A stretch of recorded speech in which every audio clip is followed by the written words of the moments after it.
There we go. So what's your name and where are we? My name is Ros Ballinger and we are in Widnes at the studio in Widnes to do some stand-up. Fab. And how would you describe yourself as a performer? So I do stand-up comedy and I do a little bit of performance poetry as well.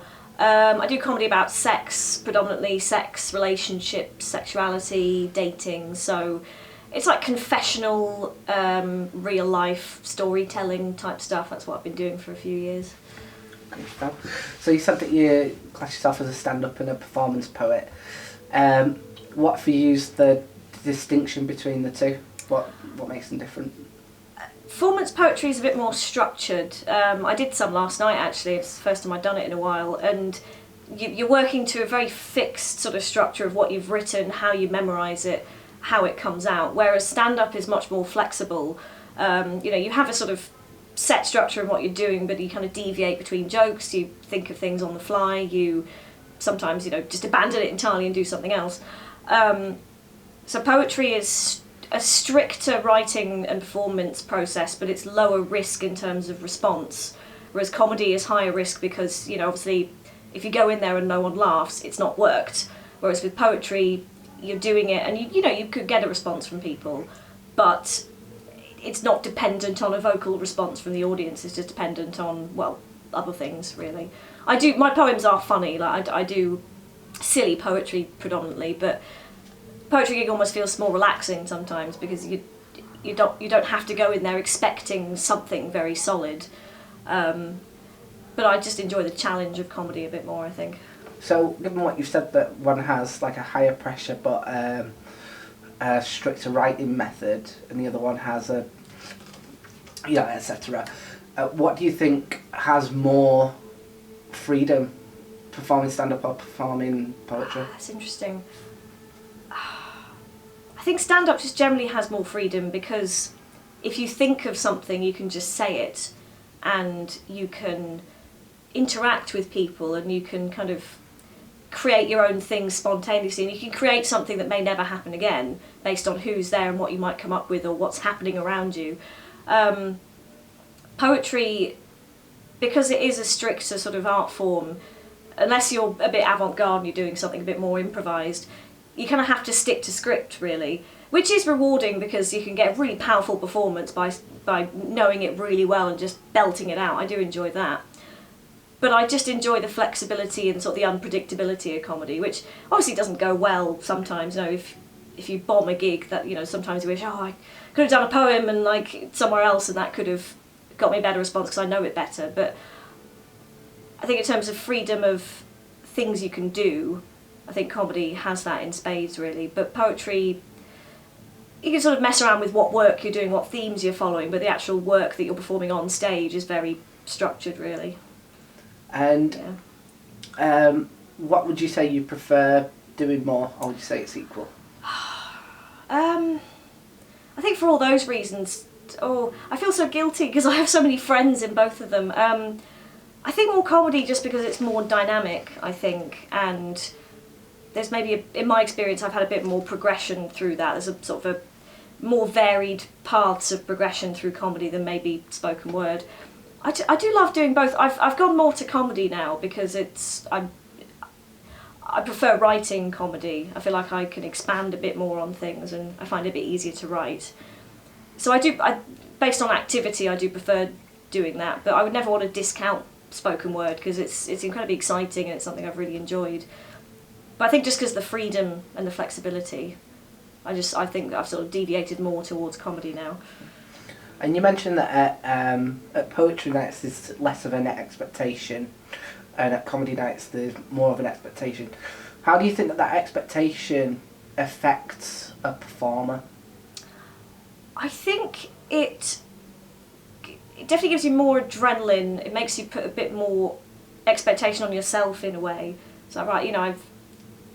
And it makes you work a bit harder, I think, both in terms of getting your delivery right, getting your jokes right, not tripping over them, timing them right. And also it challenges you to evaluate an audience as well, because you can see an audience come in and respond to certain things, and based on that you have to figure out what you're going to do. and how you're going to phrase it, and what things you can say and what things may not work. And I think that can affect you because you need to make them laugh. That's exactly what you're there for. So it makes you challenge yourself a bit more. And some people do feel the pressure a lot. It can be very nerve-wracking sometimes, particularly before like a full-length show. So it is a bit more stressful. You maybe put a bit more stress on yourself, but I think you challenge yourself more, and that helps you sort of develop more, I think. As that's been my experience anyway. And how do you find that adrenaline and that stress manifests itself in you? How do you deal with that? I do a lot of pace around a lot. I always need a wee right before I go on when I'm really nervous. I think it just keeps me on my toes a bit. Sometimes it does come out on stage in ways I'm trying to work on pressing down, because often the adrenaline, when it's going well, that really surges you forward and that gives you confidence, and it's like an upward spiral. But it can be often a downward spiral when it goes the other way, which we've all had, where if it's not working, you then start to doubt yourself, and that affects your performance. So I think depending on how it's going can affect the behaviour and stuff that I'm doing. But once you just sort of get into it, it's kind of, you're on autopilot in a way. You just even whether it's going well or badly or in the middle, you just kind of keep it going, figure out what works, try and put some stuff in, maybe whatever you think of. So I'm less affected by nerves now, having done it for a while. But they never fully go away. But it's the classic thing. It's only before you go on, when you're actually on, you've no option but to do it. So it's kind of fine after that. So you say about like having like spirals up and spirals down based on the performance. So do you think that that in terms of these spirals, either good or bad, you're in control of them, or do you think that the audience is in control of the way those spirals happen? That is so interesting. Oh, goodness me. A mixture of both, I think. I think you have to be in control because it's your own performance, it's your own, you have to control the audience in a way. You can't just sort of, you can't let them take over, you can't let them, heckle you to death. So I think that it's kind of a symbiosis thing, I think. They know when you're enjoying yourself, and you can tell when they're enjoying yourself, and they sort of feed each other, really. So when it's going well and it's going positively, that's always really fun. And I think sometimes I might think wrongly that the audience is in charge of how I respond to things, but that shouldn't be true. I'm the one who has to take charge whether it's going well or badly, which you just kind of have to do by sort of keeping going, really, and maybe editing on the fly a bit. So I think there's maybe a misconception that the audience has more control because they're the ones that you're there to be pleasing. But ultimately you have to sort of take control of that and take charge of it. And I probably need to be better at that, I think, rather than thinking, oh, they hate it, I'm a failure.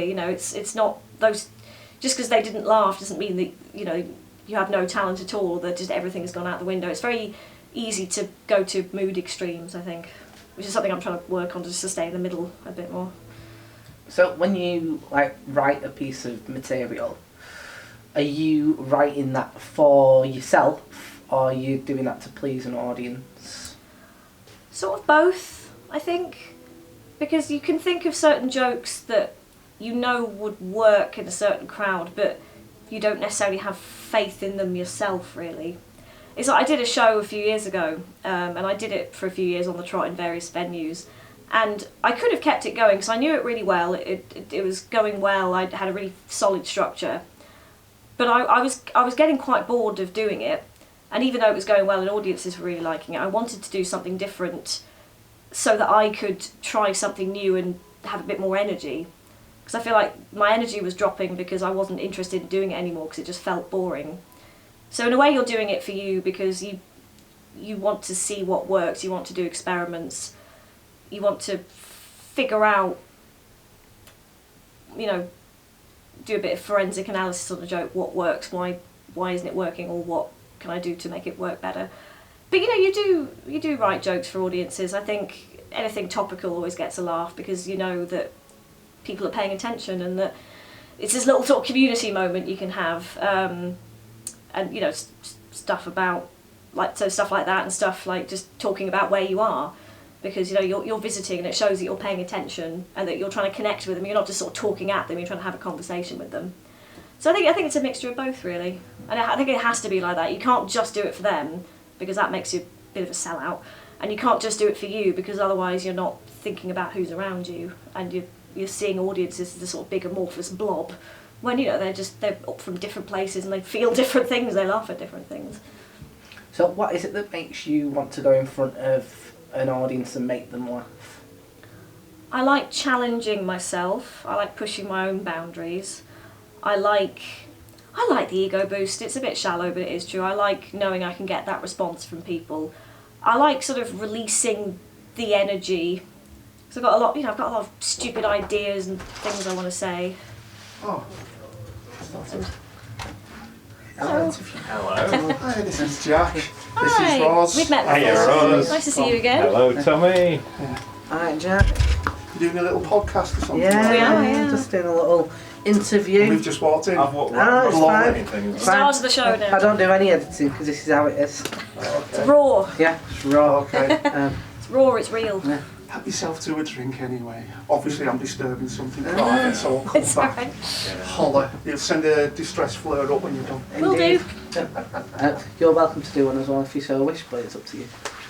Tom is proper therapising me. He's giving me some really deep questions. Like, oh, holy shit, that is really interesting. Tell you what, Making my brain melt. still a little pressure. I totally forgot where we actually were.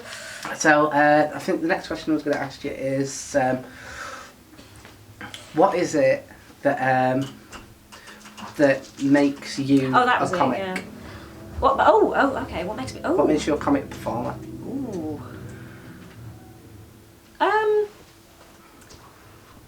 Sort of. What do you mean by that? Well, what is it in you that makes you a comic performer rather than an actor, rather than a dancer, or there's loads of different forms of performance. That's true. I think I've never. It's what I enjoy doing the most, just sort of writ large, really. Because I've never been an actor. I've sort of tried, and I'm not a character performer. I don't have that sort of level of control. I'm definitely not a dancer, because you don't want to see me on a dance floor, falling over a lot. I think I've always enjoyed making people laugh, and I've always been, that witty person in the office, and it's something I've done a lot over the years, and so it's like a big part of my personality that's just sort of been projected, I think. Because for a long time, it was something I was interested in. Then once I did it, and people were laughing, like, oh no, I actually, it's not just people humouring me. I am actually, I'm literally humouring them. It is working. So I think it's just what my personality is suited to. I'm not particularly graceful. I'm not, I don't have any of the self-control or the sort of the emotional kind of, the proper emotional intensity to be an actor or anything like that. So I think just, standing around chatting shit is just something I enjoy doing anyway, and making people laugh, and, talking about my own weird life. And I think just being a comic is just a way of channeling that and a way of doing something with it. And I'm very sociable as well. Like, I really like having conversations with people. I love meeting people. I'm an extrovert most of the time. And so it's just that way of meeting people as well, and talking to them rather than just sort of performing at them. There's a bit of that, because you're sort of talking at them generally, but it feels more personal, and I like that. I like that sort of personal touch to it. So I think that's probably why. Fantastic. What is it that you personally get out of being a comic performer? What does it do for you? I love the adrenaline. I do love the attention, I'll be honest. It's a shallow thing, but I do. I love meeting new people, both comics and audiences. I like going to new places. I just like sort of expanding my world a bit. I don't want to become too insular. And I want to go to different places and meet different people. So I'm getting both of those. And you build incredibly strong connections with people. You know, I've got some of the best friends I've ever had, and your friendship base just expands every week because you meet so many new people, and you become incredibly close, and you share that camaraderie, and you share tips and advice and that sort of thing. I get out sort of a sense of, I feel like this is so pretentious, but it's true. I feel like I'm a bit more in touch with myself through doing it, so I'm aware of what my own personality strengths are and what my own weaknesses are. Because it is such a personal, vulnerable thing that you're doing, you have to kind of, you know, be a bit more introspective. And sometimes that, you know, if you're not doing that well mentally, that can be a bit of a challenge, but it helps you figure out how you socialise with people, and maybe what your good habits are and your bad habits are, which has been helpful. And I feel like I understand more about, you know, you're going an understanding about comedy and about what happens in the background, and seeing stuff that you might not have otherwise seen, and seeing performances that, you know, change your entire mindset and make you think about different things. And so it's about what you do and what you see other people doing as well, and, you know, getting new ideas and, you know, figuring out how that can affect you as well. So, would you be content with what you get out of comedy performance now moving forward, or is there anything else that you'd want? I've been thinking about this a lot. I don't know at the moment. I can't see me doing it professionally at the moment. I certainly couldn't at the moment, because I maybe lack the sort of the real massive drive that a lot of other people that I know have. You know, the travelling every night, the sort of the graft they're putting in. I think I maybe lack that a bit. I think as well, I'm maybe a bit complacent in my full-time job. I have a job that I've been doing for a few years now, which at the moment I'm perfectly happy to keep doing because I like it. I find it interesting, and obviously, you know, that I couldn't be a professional and do that. I think at the moment I want to do more of it. I want to push myself a bit harder. I need to be better at the administrative side, so I think that's probably a project I probably need to improve on. So that might be what I focus on after the Fringe, to actually get my practical comedy adjacent skills better. Because I really enjoy performing, but I kind of don't really enjoy the rest of it, and I need to be able to do the rest of it so I can. But do you think that by incorporating those elements to it that you don't really enjoy and going after like almost a capitalistic goal with it, do you think that would change your experience of comic performance? Maybe, because you have to enjoy it is the most important thing. And the minute you're not enjoying it, you know, you need to have a think about things. I don't know if it would change really. I think you need to be realistic about what level that you're at and that you can get to. Sometimes I'm not. I maybe tend to shoot a bit higher than I actually am capable of. I think it'd be impossible to know until you started doing it, really. I'm not tempted by the sort of the self-employment lifestyle. I don't think I'd be very good at it. I like to have a bit more of a structure. In a way, a lot of comedy is kind of not like the rest of my life. I like sort of structure and order. I'm quite specific, and I do admin for a job, and yet comedy is kind of quite chaotic and all over the place and, you know, unpredictable, which is weirdly stuff that I normally don't really like, but I like it about that because I enjoy the rest of it. So I don't know whether it would change how I view it.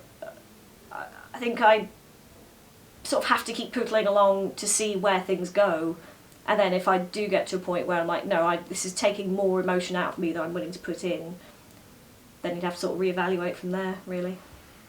And this will probably be my final question. So you mentioned that that, you know, you were like the funny one at the water cooler, etc., and the stuff that you do on stage is. So how much of you on stage is an extension of you, and how much of it is a false representation of you? I think me on stage is me off stage, but just a bit more shrill and a bit more dramatic. It's just sort of me kind of heightened, I think. Because I like to be authentic. I like to sort of tell the truth. Obviously, we all bend the truth a bit. But I don't like to sort of make things up for effect, because I think, well, it's not, you know, it's not honest really for me. I mean, obviously whatever anyone else does, it suits them. But no, I think stage me and off stage me are fairly similar. I think just on stage me is just everything is kind of heightened. So my awkwardness is kind of heightened. Even my volume is heightened. I'm just a bit more dramatic and chaotic and all over the place. And so I think I couldn't be anyone else but me, because I'm not, you know, I'm not a good liar. I'm not a good character person. I don't have the skills to kind of do anything particularly elaborate in that way. So I think they are fairly similar. Just on stage, me is just a bit more ridiculous, I think.